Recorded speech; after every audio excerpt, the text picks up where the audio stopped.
Hello दोस्तों, नमस्कार। SM किसी चैनल में मैं आप सभी लोगों का दिल से बहुत बहुत स्वागत करता हूं।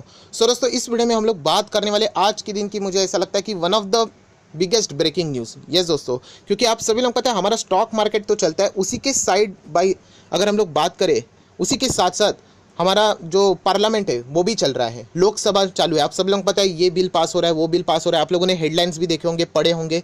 सो इसी से रिलेटेड एक ज़बरदस्त, हम लोग कह सकते हैं, एक ब्रेकिंग न्यूज़ देखने को मिल रही है। सो आप सभी लोगों को पता है हमारी जो फाइनेंस मिनिस्टर है निर्मला सीतारमन जी, तो उनका भी स्पीच यहाँ पे चल रहा था एफडीआई के लिमिट से रिलेटेड। वो सारी बातें ऑलरेडी हम लोग को यहाँ पे पता है, बट उन्होंने एक बहुत बड़ा मुद्दा यहाँ पे, मतलब पार्लियामेंट में यहाँ पे सबके सामने यहाँ पे रखा, लोकसभा में सबके सामने रखा। एंड हम लोग ज़रूर कह सकते हैं ये बहुत ही सीरियस मैटर है, मतलब एक चेतावनी टाइप भी आप लोग चाहो तो इसको यहाँ पे बोल सकते हो। सो एग्जैक्टली न्यूज़ क्या है वो हम लोगों को समझना है, राइट। कौन से स्टॉक इससे डायरेक्टली या इनडायरेक्टली यहाँ पे इम्पैक्ट होंगे वो भी हम लोग को देखना है, क्योंकि ऑब्वियसली सरकार अभी कैसे भी करके नाम लेके बात नहीं कर सकती, वरना वो अफवाहों के चलते जो कंपनी अच्छी भी चल रही है वो भी बंद हो सकती है। सो एग्जैक्टली इशू क्या है वो हम लोगों को यहाँ पे जानना है। सो चलिए दोस्तों, इस वीडियो को स्टार्ट करते हैं। तो यहाँ पे अगर मैं बात करूँ तो आप सभी लोगों को यहाँ पे पता है एक मतलब एक्ट है, इंश्योरेंस एक्ट 1938, IRDAI। सो अगर आप चाहो तो इसको डिटेल में पढ़ सकते हो। जैसे मैं बोलता हूँ ना दोस्तों कि एक प्रॉब्लम है कि रिटेल इन्वेस्टर का देखा जाए तो उनकी मजबूरी भी है कि उनको ये सारी चीज़ें बताने वाले वैसे डिटेल में बताने वाला कोई है नहीं। एंड अगर देखा जाए तो थोड़ा रिटेल इन्वेस्टर की भी गलती रहती है कि वो उतना डीपली पढ़ना भी नहीं चाहते। सो दोस्तों, आज इस वीडियो में एक नई चीज़ आप लोगों को सीखने को यहाँ पे मिलने वाली है, जो कि निर्मला सीतारमन जी ने यहाँ पे इंश्योरेंस से रिलेटेड बोली है, इंश्योरेंस कंपनी से रिलेटेड बोली है, PSU इंश्योरेंस कंपनी से रिलेटेड बोली है। सो हम लोग को जानना है कि उन्होंने ऐसी कौन सी बड़ी बात बोली है, राइट। बट उसके लिए आप लोगों को इस कानून का एक छोटा सा जो पार्ट रहता है, सेक्शन बोल सकते हैं, क्लॉज बोल सकते हैं, वो पता होना चाहिए। अब एक आम आदमी के लिए ये चीज़ें पता नहीं होती, तो मैं आपको आसान भाषा में समझा दूंगा। जिन्होंने भी कानून की स्टडी की होगी डेफिनेटली वो थोड़े से मुझसे नाराज़ हो सकते हैं, क्योंकि एक्सप्लेनेशन उस लेवल का नहीं रहेगा। बट यहाँ पे जो रिटेल कैटेगरीज है, जो लोग हैं, उनको ये सारी चीज़ें समझ में आनी चाहिए, इसीलिए मैं सिंप्लीफाइड भाषा में यहाँ पे समझाने की कोशिश कर रहा हूँ। सो दोस्तों, अभी हम लोग आ चुके हैं नॉर्मल स्क्रीन के ऊपर। बहुत ही ध्यान से एक ही बार देख लेना, अननेसेसरीली जल्दबाजी मत करना, कुछ नया सीखने को मिल सकता है। देखिए दोस्तों, अगर आपको इंश्योरेंस कंपनी शुरू करनी है ना, इंश्योरेंस कंपनी शुरू करनी है, तो एक सेक्शन 6 करके आ जाता है, उसमें बताया गया है कि अगर आपको लाइफ इंश्योरेंस स्टार्ट करना है ना, तो 100 करोड़ तो मिनिमम कैपिटल होना चाहिए। उसके लिए भी अलग अलग क्लॉजेस है, बट 100 करोड़ तो आप लोगों के पास जेब में होना चाहिए। 100 करोड़ कैपिटल मिनिमम रिक्वायरमेंट है। किसके लिए?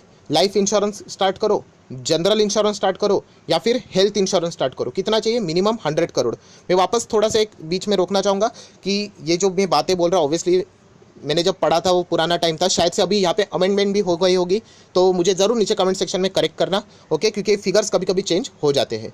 सो चलिए वापस आ जाते हैं। जब मैंने पढ़ा था 100 करोड़ की रिक्वायरमेंट है, आपको इंश्योरेंस कंपनी खोलनी है, 100 करोड़ लेके आओ। लाइफ, जनरल, या फिर अगर मैं बात करूँ life, general and health insurance, आप इसको स्टार्ट यहाँ पे कर सकते हो। री इंश्योरेंस करके भी एक कॉन्सेप्ट होता है, बट उसके लिए ज़्यादा कैपिटल लगता है, डबल लगता है, मतलब 200 करोड़, एंड वो 5,000 के और कुछ करोड़ की रिक्वायरमेंट भी रहती है। उसके ऊपर हम लोग नहीं जाएंगे। सो पहला मुद्दा आपको समझ में आया कि इंश्योरेंस कंपनी को 100 करोड़ चाहिए। अगर आपको खड़ी करनी है इंश्योरेंस कंपनी, आप खुद भी कर सकते हो, राइट।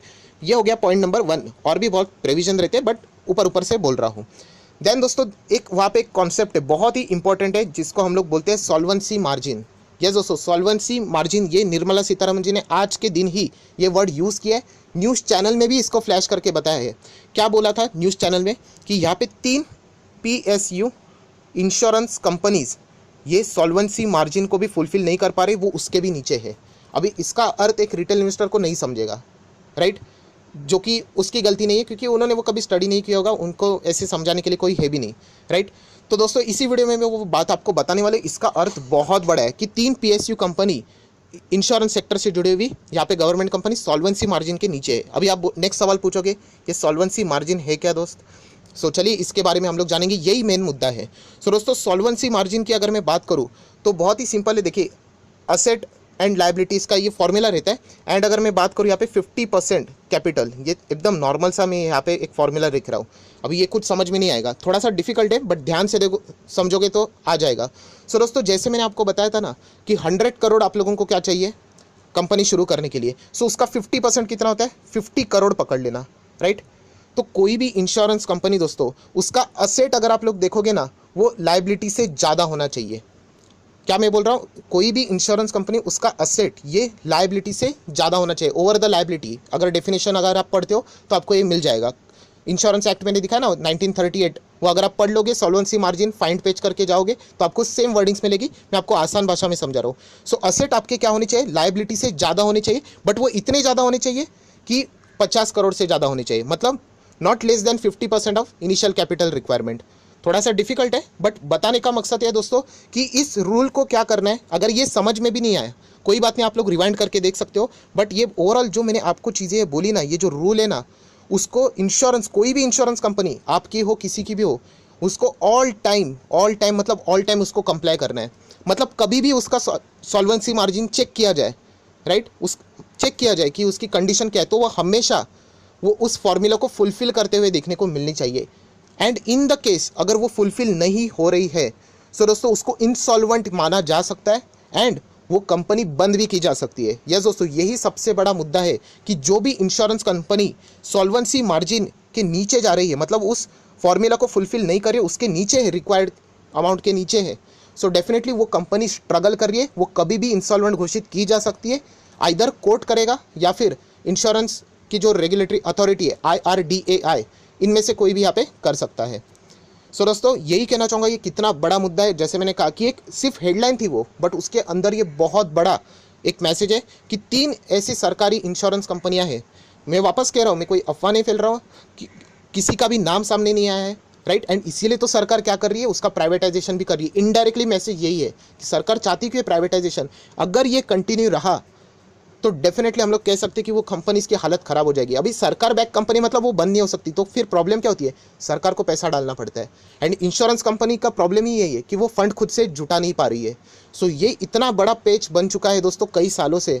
तो उसी से रिलेटेड निर्मला सीतारमण जी ने आज ये बहुत बड़ी बात की है कि 3 insurance company, PSU insurance company solvency margin के नीचे है, मतलब वो रिक्वायर्ड फॉर्मूला है उसके नीचे चल रही है।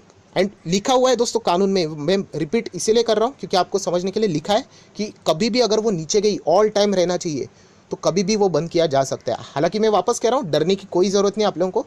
सरकार बैक इंश्योरेंस कंपनी हमेशा सेफ रहती है, वो की एक एडवांटेज है, इसीलिए तो लोग सरकार के पास जाते हैं, राइट। आपका कुछ भी हो जाए, आपका पैसा सेफ रहेगा। सो ये मुद्दा है दोस्तों जो कि मैं आप लोगों को यहाँ पे बताना चाह रहा था, राइट। सो यही चीज़ आप लोगों ने यहाँ पे स्टडी करनी है, राइट। एंड मैं आपको एक होमवर्क देता हूँ दोस्तों, नीचे कमेंट सेक्शन में ज़रूर बता देना कि आपको ये नया कॉन्सेप्ट कैसे लगा। डिफिकल्ट हो सकता है, डेफिनेटली रहेगा, एक दिन में एक 10 मिनट के वीडियो में किसको समझेगा, बट अगर समझाए तो डेफिनेटली आप लोगों ने बहुत ही शानदार तरीके से उसको सुना होगा, वो आपको क्रेडिट जाता है। एंड नीचे मुझे कमेंट सेक्शन में और एक बात बता देना कि सरकार की इंश्योरेंस कंपनियां कौन सी है जो स्टॉक मार्केट में है। हम लोग ये नहीं कह रहे कि वहीं पे प्रॉब्लम है करके, बट हम कह सकते हैं कि उन कंपनीज के ऊपर फोकस आप लोग यहाँ पे रख सकते हो। शायद से उन्हीं में से कोई तो एक प्राइवेटाइज भी यहाँ पे हो सकती है। 2 प्राइवेट करने की बात हो रही है, 1 प्राइवेट करने की बात हो रही है, वो हमें देखना है। बट सरकार ने खुद बोला है कि 3 कंपनियां सॉल्वेंसी मार्जिन के नीचे है। एंड इसका इंपॉर्टेंस वही समझ सकता है जिसको एक कानून का क्लॉज पता होगा। सो जैसे मैंने देखा, बहुत ही शॉकिंग न्यूज़ थी हमारे लिए, पूरे बाजार के लिए। सो आया आशा करता दोस्तों एक यूनिक टाइप की बात थी, इन्फॉर्मेशन थी, आप लोगों को कुछ तो नया सीखने को मिला होगा। तो ज़रूर यहाँ पे लाइक एंड शेयर कर देना, तो बाकी रिटेल इन्वेस्टर को भी थोड़ी सी एक नई बात सीखने को यहाँ पे मिल जाएगी। So that's it, thank you very much दोस्तों, we will be meeting our next video. तब तक के लिए बाय बाय।